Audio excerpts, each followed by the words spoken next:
అందుచేత ప్రియమైన వారలారా, నేను పెద్దల ద్వారా వినిన మాట ఏమిటంటే, గుంటూరు బైబిల్ మిషన్ మహోత్సవాల పందిరిలో ఎవరైతే అడుగు పెడతారో వారు పరలోక రాజ్యములో ప్రవేశించువారై ఉంటారు, లేక అడుగు పెట్టేవారై ఉంటారని తండ్రైన దేవదాసయ్య ప్రబోధించారు అని పెద్దలైన వారు ప్రసంగించిన సందర్భంలో నేను వినటం జరిగింది.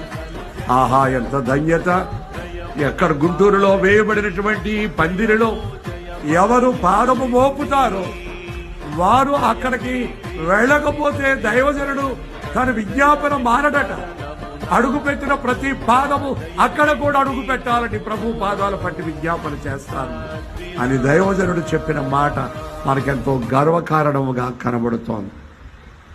ఇప్పుడు ఈ 1000 ఏళ్ల శాంతి పరిపాలన కాలంలో జరిగే ఆరాధనను తలపోసే ఆరాధనను ఎత్తి చేసే ఈ ఆరాధనలో ఏకీవించినటువంటి మీ అందరి కొరకు ఆత్మస్వరూపైన దైవజనుడు దేవదాసయ్య మీ కొరకు విజ్ఞాపన ప్రార్థన చేయవారైనారు.